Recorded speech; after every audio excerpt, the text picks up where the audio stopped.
because when it comes to skincare, it's like the morning routine, the nighttime routine. What are the optimal morning and nighttime routines? What do those routines look like for somebody looking to optimize the way that their skin looks and to prolong skin longevity?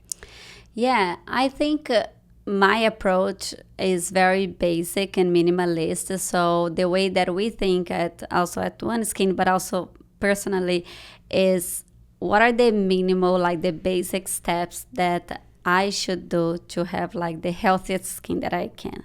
So the first one is basically to cleanse your skin, right? If you're in the sun out there, you're, exposed to pollution and a lot of dirt, and then at night you should cleanse your skin and really remove all those impurities.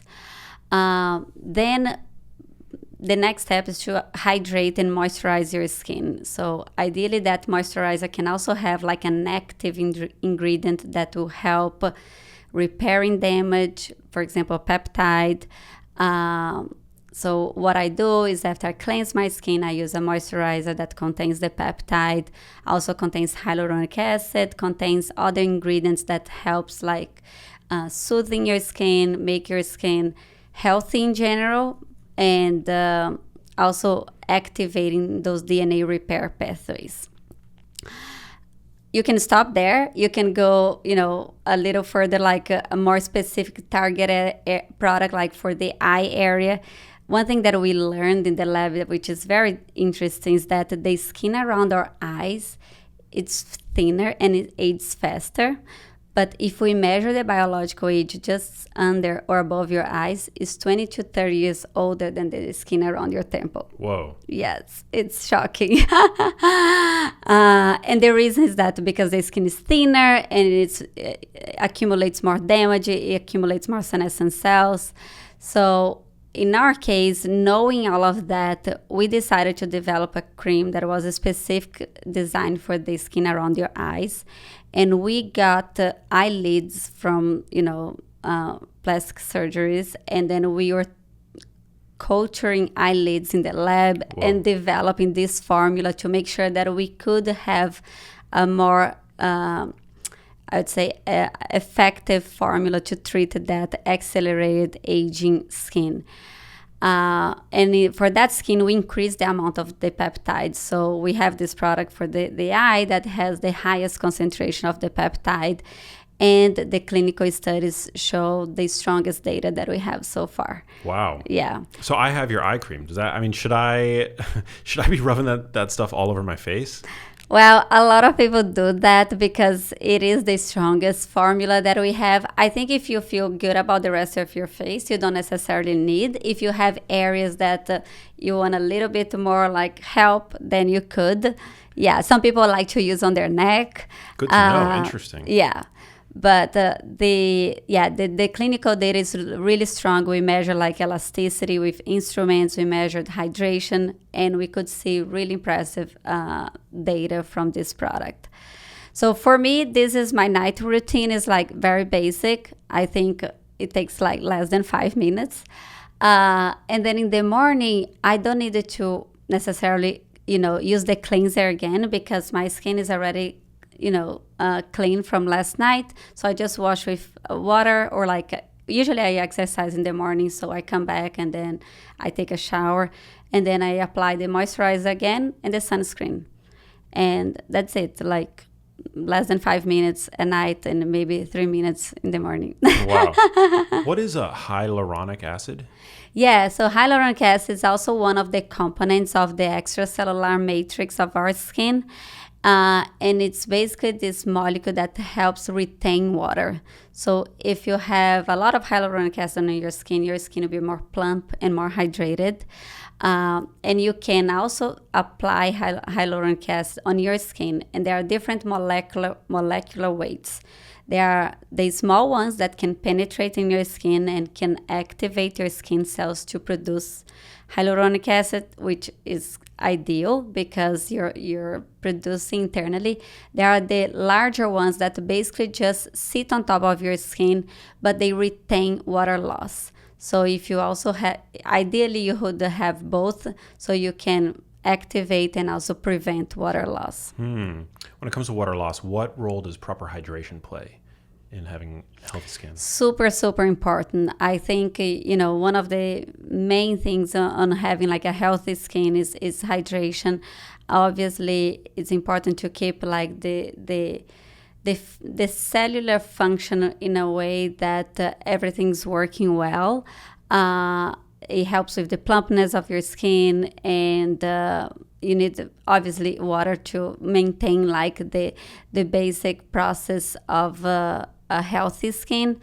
So both like hydrating intake of water and also making sure that your skin is producing hyaluronic acid is important. Fascinating. I know you have a really interesting story, like background. How'd you get started working in skincare and ultimately creating One Skin? Yeah, well, I never thought that I would be researching skincare in my life. I was always very passionate about science since I was like teenager.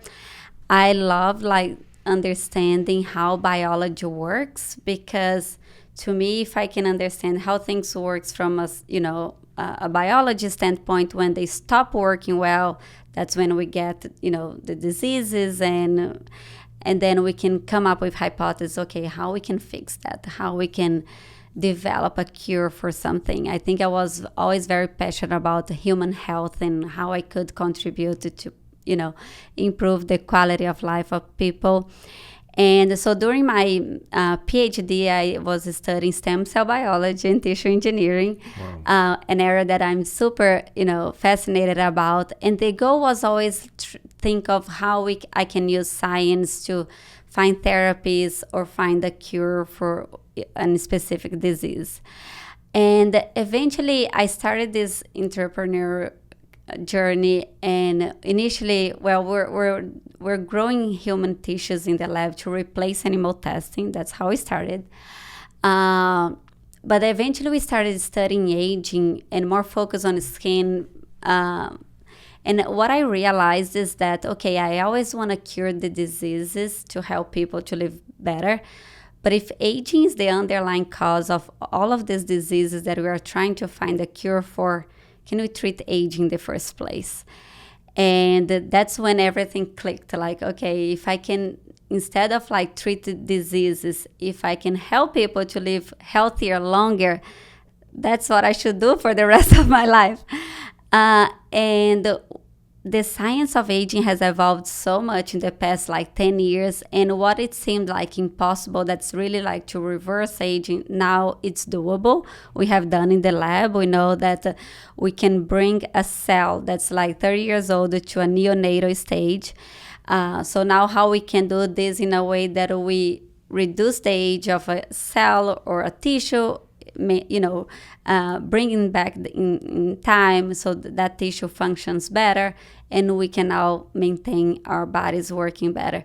And what I realized is that there was a gap in this longevity space when everyone was studying about aging and how we can treat or prevent age-related diseases, and no one was paying attention on our largest organ, that is our skin. And we saw both an opportunity from, a market standpoint. Obviously, anti-aging is a massive market. Unfortunately, it's, really crowded with products that don't work, that can potentially harm your skin. And we also saw this gap. Okay, if longevity is becoming mainstream and we are taking care of our whole body, we also need to take care of our skin. So One Skin was created to fill that gap, to really create products that are designed to target the aging of your skin, to improve the health of your skin, and consequently the health of our body. Because one thing that we don't realize is that, okay, our skin ages and obviously impacts our aesthetics, but because it is our largest organ, as the skin deteriorates, our skin barrier weakens and we become more susceptible to infections. So we can have more inflammation coming from our skin, and because the skin is our largest organ, is impacting our systemic levels of inflammation. Fascinating, because we always talk about how systemic health is reflected in many ways by our skin, but our skin doesn't just reflect systemic health. I never thought about it this way, which is just so interesting, that our skin can actually influence impacts. That the relationship is bidirectional. We actually did a clinical study in which, and this is even more pronounced to, I would say, elderly people, because you have seen probably your parents or grandparents, the skin gets so thin and so fragile. So we did this study that we treated, so we recruited participants from 60 to 85 years old. We collect blood. They used our body lotion for 3 months, and we collect blood again. And we measure the level of cytokines, inflammatory cytokines in their blood. And we could see a significant decrease in the inflammatory markers by only adding this step of treating your skin topically. And we not only saw this decrease in inflammation, but we saw improvement in the barrier of the skin, in the overall thickness, appearance. So it was very interesting to validate that, yes, it is one way that you can add to your longevity approach in terms of like treating your skin so you can lower your inflammation systemically. So what are all these products? Hey, if you liked that video, you need to check out this one here, and I'll see you there.